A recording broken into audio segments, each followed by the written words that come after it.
After hours and hours of research and playing the scenario, I finally found out how to play it correctly. So this video is for all of you that still don't understand how this exactly works and what everything does. So let's get right into it. So firstly we have to talk about the recommended deck types. So as you can see, in every deck there is at least one speed card, one power card and one guts card. And of course there is the new support card for the scenario, the Kiyoko Hosha. She is 100% required for the scenario because otherwise, you won't get a high rating. But we will get to her later on. So firstly you have the Highlander deck. The Highlander deck is made out of every single support card you can get. So you have speed, you have stamina, you have power, you have guts and wits. Everything once. But the Highlander deck is very hard to use. You really need to focus on speed and you need to be very lucky on speed friendship trainings. Otherwise you won't max out speed and then your rank automatically goes way down. The safe deck is what I call a very good deck. It's easy to use, but you probably won't get the highest rank possible. The highest ranks I think were made with the Highlander deck, but with the safe deck you can at least assure a good rating. The safe deck just replaces the wits card with another second speed card, so you 100% max out your speed stat. If you build a mile or a short runner, then you can replace your stamina card with either another speed card or another guts card. I personally haven't tried this yet, but it must be very good.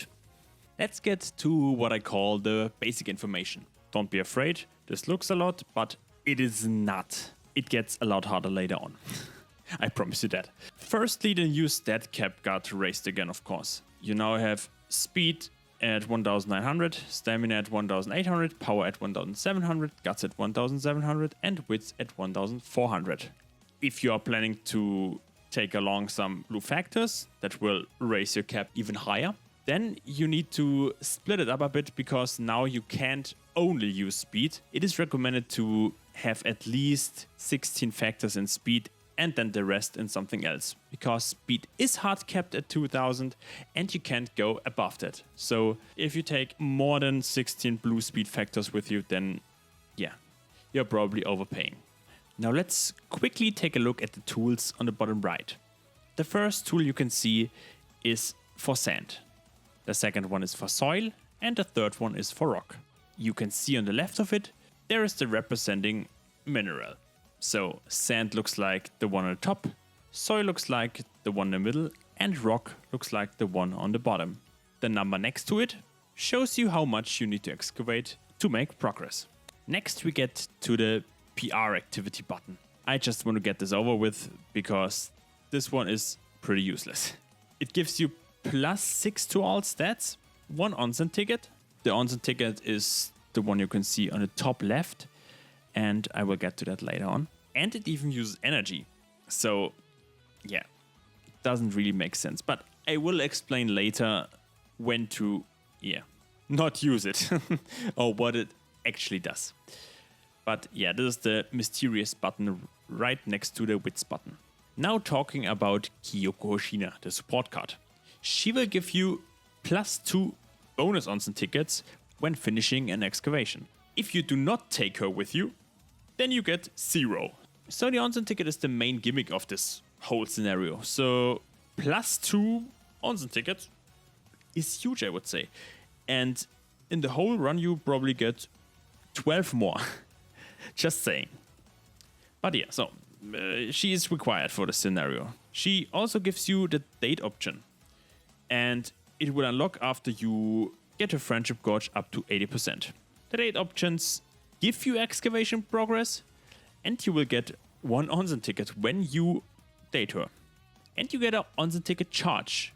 We'll talk about that later. That's when the ticket gets yellow or golden. And the first until the 4th time you date her, you get 1 onsen ticket. And the last time you date her, you get 2. So overall, this card brings you, I don't know how many tickets, probably about 20. And that's huge. So she is 100% required for the scenario. But let's get over to the onsen tickets and the charge.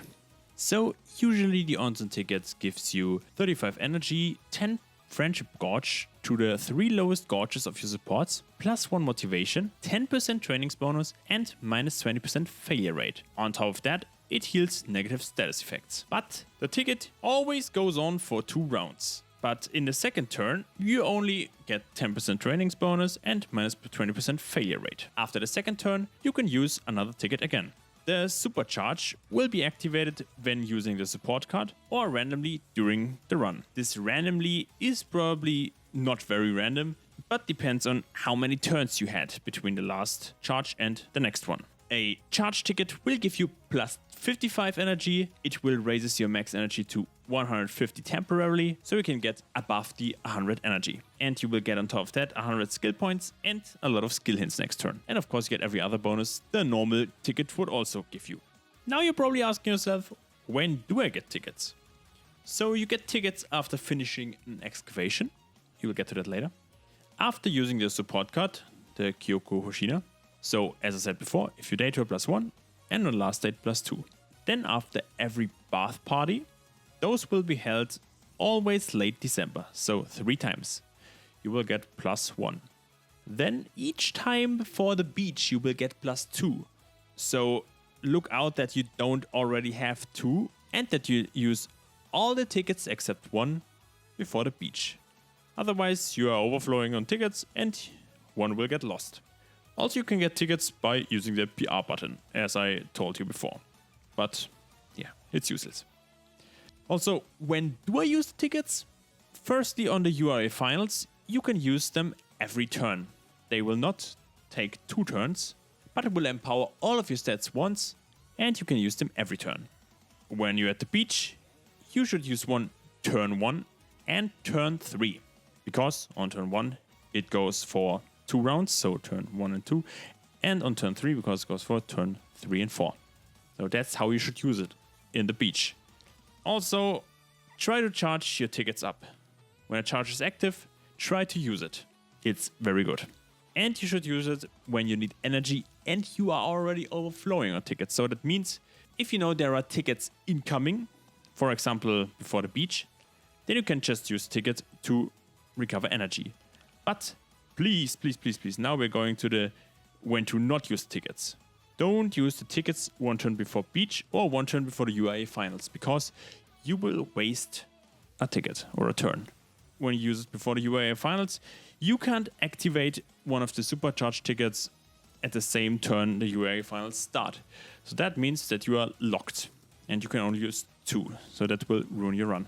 And before the beach, you should also not use it. Take the 2 tickets you get and use them as before on turn 1 and turn 3 of the beach.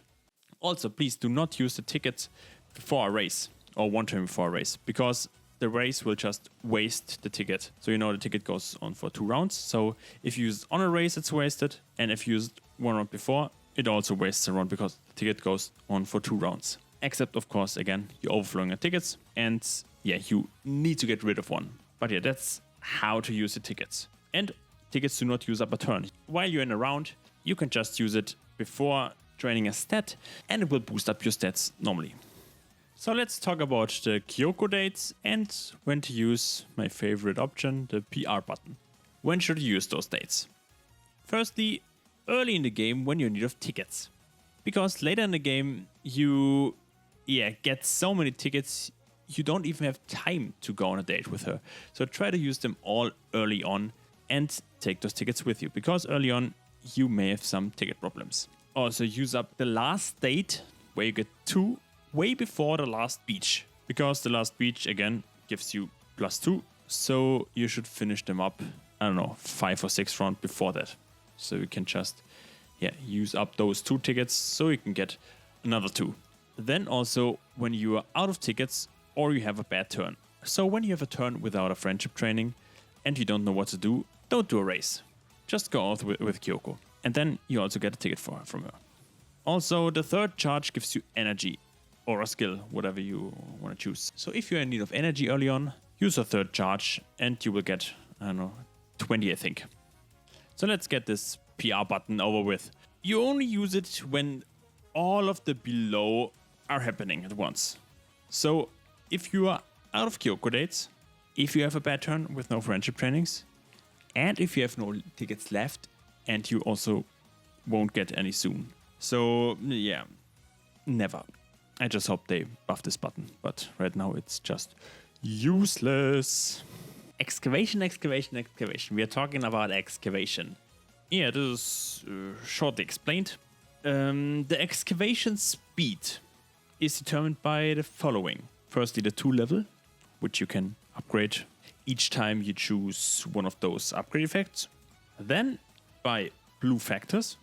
I think that's the first time something is affected by the blue factors directly. So you can see on there which of those tools are affected by which of the blue factors by how much. So the sand tool, for example, gets a 5 times bonus by speed factors. Also, the stats you're having right now are giving some upgrades. So you can see in this run, right now I had an E on speed, G plus on wits, and an F on stamina. This will give some percentages. Also, scenario links give you digging power. As you can see, the following characters, which are a scenario link, will give a certain amount of digging power. Tokateo, Miona Bourbon, Transcend, Hokotaru Mae, and Wonder Acute. This is Excavation shortly explained. So it's just, the speed on how fast you get those buffs. We will talk in a second. Talking about buffs, those are all the buffs available. I will now give you 10 seconds to stop the video and look at this chart. After that, we will continue with what to pick first. So now the question is which buff to choose. Some are saying one thing and some are saying something totally different. So this is all, how do I say this? Yeah, trying to find the middle of everything I saw. So firstly, I think everyone agreed that the speed is the best and the green one is the second best because it will give you big upgrades in after race stats. And the third one is just, not that important. But you should definitely finish it. Also, when you are in the second tier and the game wants you to upgrade the 4 new ones, finish the third from the first tier first, because it's important. In the second tier, it's also not very clear what to take on for the fourth and for the fifth one, but they all agree the muscle one is the worst of them all and won't be finished until the end of the game, and not even then probably. The 2 buffs from the third year should immediately be chosen and finished as fast as possible. You can stop working on other projects and they will continue when you start them again. Choosing another buff will not reset your excavation progress. Now talking about tool upgrades. The first 3 upgrades should be whatever you're upgrading. So if you're going for the speed upgrade, then you go for the sand. If you go for the wits upgrade, then you go for the rock. And if you go for the other one, then go for the soil. Also, in my opinion, it is important to max out the rock upgrade. That's what I usually do. I saw some other people do it. So I think this is the best option. Max out the rock upgrade. And also in the beginning, go for the sand upgrade and for the soil.